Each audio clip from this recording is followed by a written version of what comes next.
ketika Ganjar mengalami penguatan, Prabowo itu cenderung tidak mengalami perubahan berarti. 31,5 ke 32,1 itu kan nggak signifikan ya. Nah, kemudian yang menurun justru Anies Baswedan. Mantap, survei SMRC ungkap warga Nahdliyin cenderung pilih Ganjar Presiden. Anies Prabowo nggak laku di kalangan NU, full support ulama dan Kiai NU untuk Ganjar.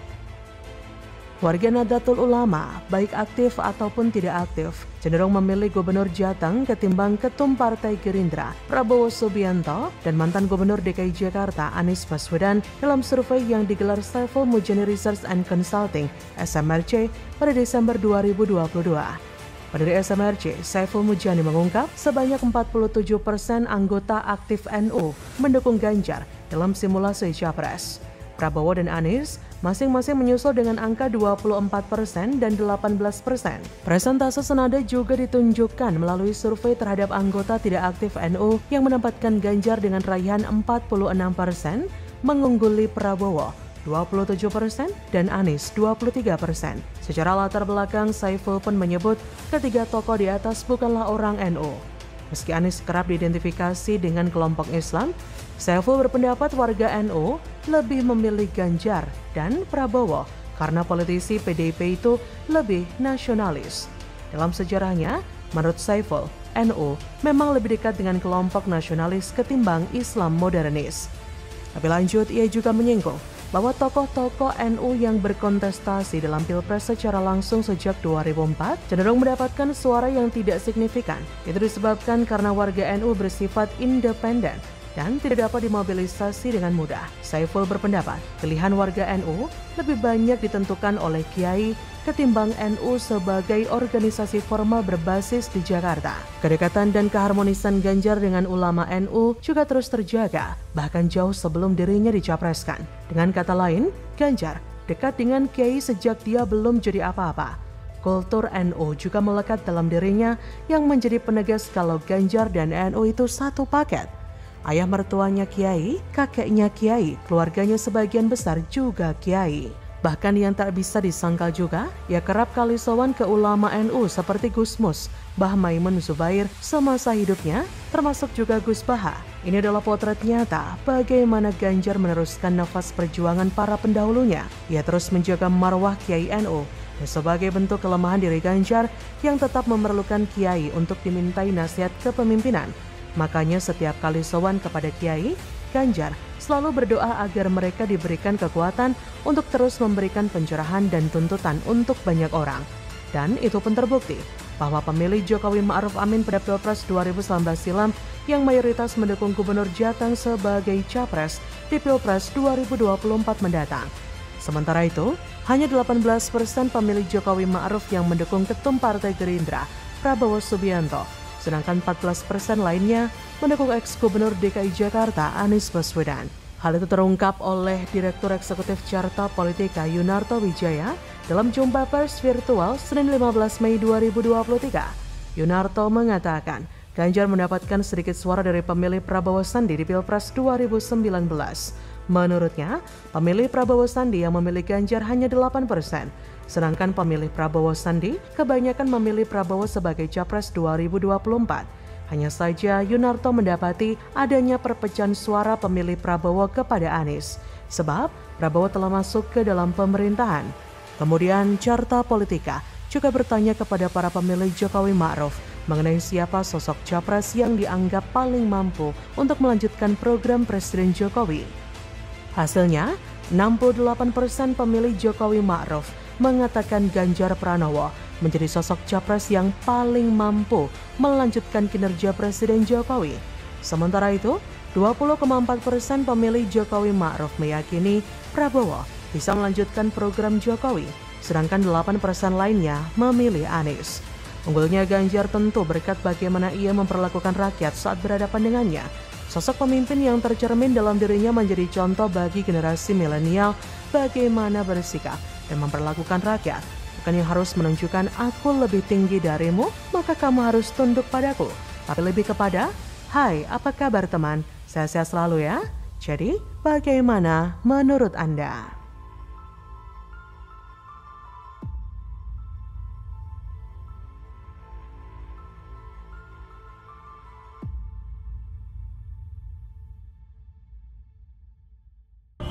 Indonesia punya negara. Negara kalau tahu negara punya hukum. Nggak bisa seenaknya.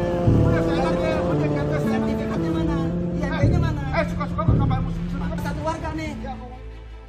Gobloknya. Siapa bilang nggak mau? Ya kan?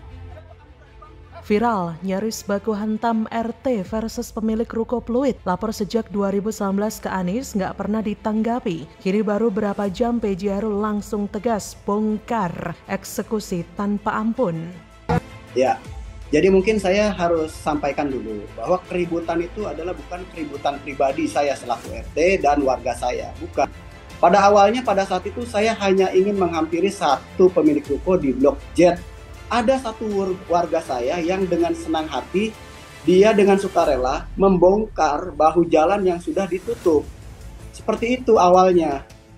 PJ Gubernur DKI Heru Budi Hartono telah memerintahkan Wali Kota Jakarta Utara untuk mengecek izin mendirikan bangunan atau IMB bangunan ruko di Pluit yang disebut memakan bahu jalan. Kata PJ Heru pada Sabtu 13 Mei, bangunan itu sudah lama, kalau yang penting Pemda, Wali Kota Pemda sesuai aturan. Saya sudah minta Pak Wali Kota untuk melihat trasenya, melihat aturannya, melihat IMB-nya. Heru mengatakan pendirian dan pembongkaran ruko harus sesuai dengan aturan yang berlaku. Selanjutnya, Heru menyebut pemilik juga harus bisa membongkar ruko sendiri jika menyalahi aturan. Memang polemik ruko di Jalan Niaga Pluit Penjaringan Jakarta Utara yang memakan bahu jalan memasuki babak baru. Kini, PJ Heru memerintahkan agar IMB ruko tersebut dicek secara benar. Seperti dirangkum detik.com Minggu 14 Mei, persoalan ini bermula ketika Ketua RT setempat, Riang Prasetya, beradu mulut dengan pemilik usaha. Riang mengungkapkan permasalahan ini sebenarnya sudah terjadi sejak 2019. Tepatnya pada pertengahan 2019, yaitu ada dua ruko di Jalan Niaga Blok Z4 Utara, RT 11 RW 3, yang mulai membangun melewati batas saluran air got dan memakan bahu jalan lebih dari 4 meter. Bahkan dalam periode akhir 2019 hingga awal 2023, ruko-ruko di Blok Z4 Utara dan Blok Z8 Selatan beramai-ramai melakukan pelanggaran luar biasa dengan menutup saluran air dan memakan bahu jalan lebih dari 4 meter. Dampaknya terjadi banjir saat hujan mengguyur kawasan tersebut. Di sisi lain, jalan yang awalnya lebar saat ini semakin menyempit, bahkan tersisa hanya 6,5 meter saja. Bahkan Riang menjelaskan awalnya pada Kamis 11 Mei, dirinya datang ke lokasi. Riang mengaku mulanya ia datang untuk mengapresiasi salah satu pemilik ruko lain yang secara sadar membongkar betonnya. Puncaknya, Ketua RT tersebut bersitegang dengan pemilik usaha. Pemilik usaha merasa Ketua RT tidak punya kepentingan, tetapi Ketua RT merasa dirinya memiliki kepentingan karena keberadaan ruko itu bisa mengancam warga karena menyebabkan banjir. Namun setelah berpolemik sejak 2019 dan tidak ada tindak lanjut dari Pemprov DKI pimpinan Anies waktu itu, PJ Heru kini pun langsung turun tangan menangani masalah tersebut. PJ Heru memerintahkan Wali Kota Jakarta Utara Ali Maulana untuk mengecek IMB bangunan ruko di Jalan Niaga Pluit Penjaringan yang disebut memakan bahu jalan. PJ Heru menyebut bangunan itu sudah lama berdiri. Baru di era PJ Heru lah, dalam hitungan jam, permasalahan yang sebelumnya tidak bisa diselesaikan selama beberapa tahun bisa langsung ditindak. Bahkan, Heru langsung memerintahkan untuk membongkar. Masalah ini tentu akibat ulah Siga Bener yang memberikan IMB ilegal pada masyarakat DKI. Seperti itulah gubernur sebelum PJ Heru, yang you know who, yang selalu suka menggunakan rakyat sebagai tamengnya. Rakyat dijadikan umpan politiknya. Setelah dibela habis-habisan, rakyat tersentuh dengan kemuliaan Siga Bener itu, lalu mereka membela habis-habisan, padahal kalau dalam perang, mereka ini hanya jadi perisai untuk jadi korban. Bukan masalah bela rakyat atau tidak, ini masalah apakah legal atau menabrak aturan. Siga Bener emang terkenal tidak menurut pada aturan dalam banyak kesempatan, karena memang itu menguntungkan kelompoknya. Beda dengan DKI di era PJ Heru yang berfokus untuk mengembalikan harga diri Jakarta dengan membersihkan sampah-sampah amburadul peninggalan Gubernur sebelumnya. PJ Heru tidak ada backingan macam-macam di pemerintahan, selain backingan dari hati nurani rakyat dan orang-orang baik di pemerintahan. Kebayang nggak sih dari 2019 sudah laporan tapi nggak pernah ditanggapi, baru di era PJ Heru lah diserius ditanggapi dan langsung dieksekusi. Jadi, bagaimana menurut Anda?